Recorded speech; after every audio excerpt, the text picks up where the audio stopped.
When you think of modern art, you probably picture a white walled gallery, a confused couple staring at a canvas, and someone whispering, "It's about the human condition." You know, the usual. But what if I told you that some of the boldest, weirdest, and most innovative art today is actually inspired by video games? Yeah, the same games where you shoot zombies or build pixelated houses.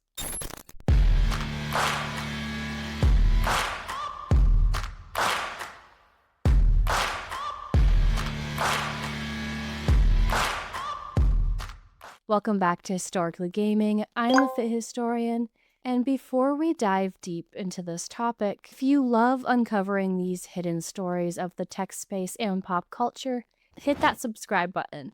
We're on the road to 500 subscribers by the end of 2025, and your support gets us there. You guys absolutely crushed it on my last video, where we did the intro to the commentary on commentary series. And at the time of recording this video, we have about 369 subscribers. And that means we're only 131 away from our goal. And that is insane.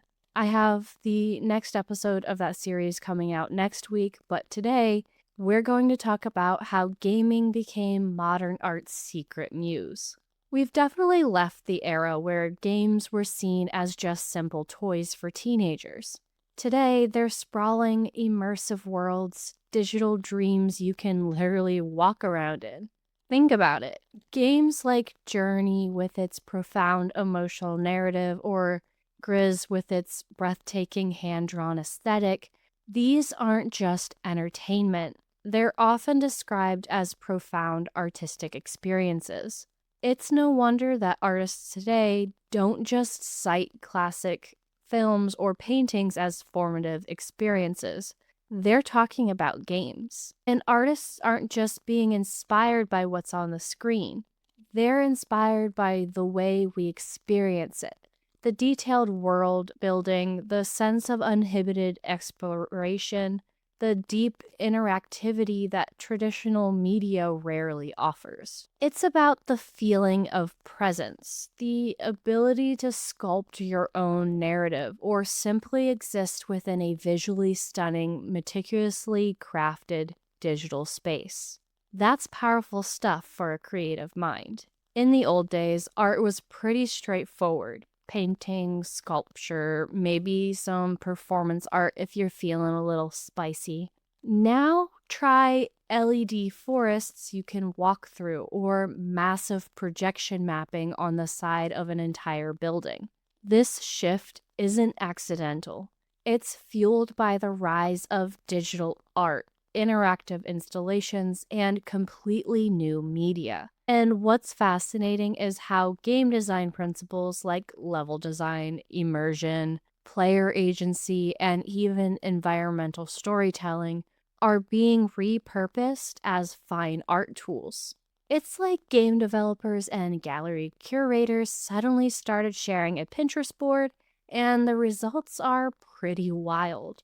Take artists like Harun Faraki, who created video installations using actual game engines, turning familiar gaming environments into critical reflections on society. Or Hito Steyerl, whose work brilliantly blends gameplay aesthetics with sharp political critique, often making you feel like you're watching a cutscene from a dystopian game.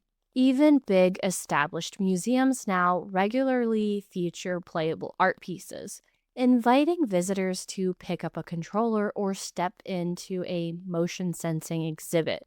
The line between playing and perceiving is blurring, and gaming is holding the eraser. Let's be honest, games are home to some of the most visually stunning experiences you can have in the 21st century. From the charming simplicity of 8-bit nostalgia to the mind-blowing detail of ray-traced realism, they've essentially built a whole new visual language for our digital age. This has had a profound influence. Pixel art, once a technical limitation, is now a celebrated aesthetic.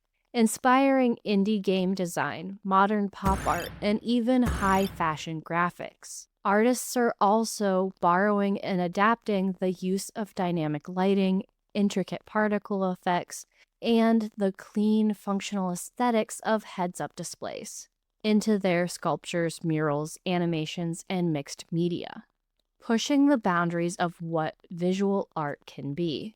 They're showing artists how to craft worlds that feel alive, even if they only exist on a screen.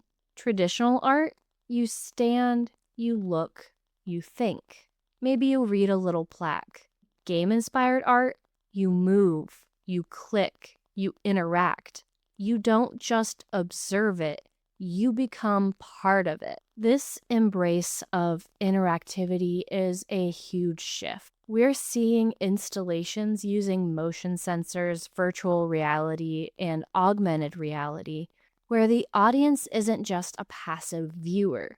They become the artist with their actions directly shaping the piece. Gaming taught us that art can be lived, not just looked at.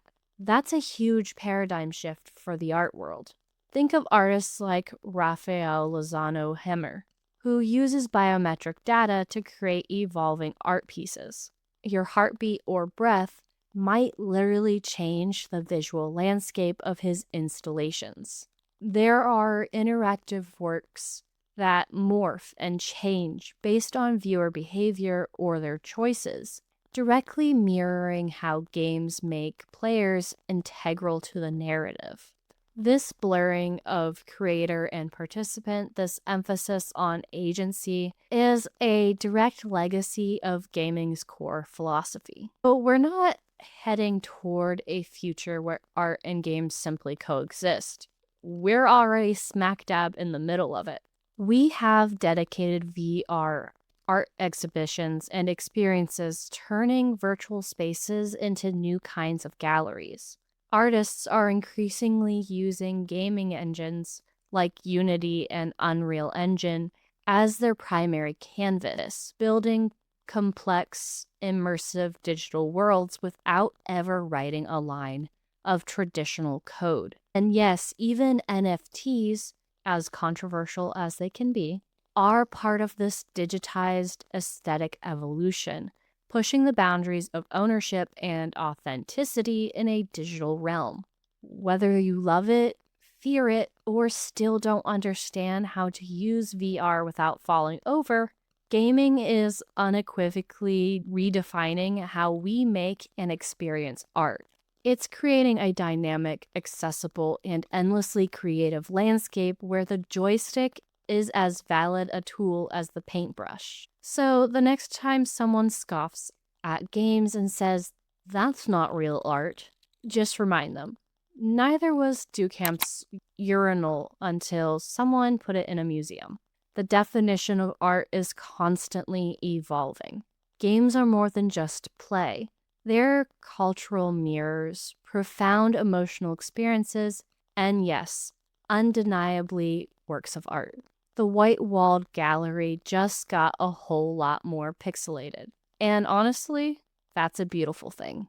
Thank you for watching Historically Gaming. If this video gave you new appreciation for the gaming art crossover, give it a like or maybe leave a controller in the comments below and subscribe for more digital history served with some espresso and sarcasm. We'll catch you in the next one. Bye!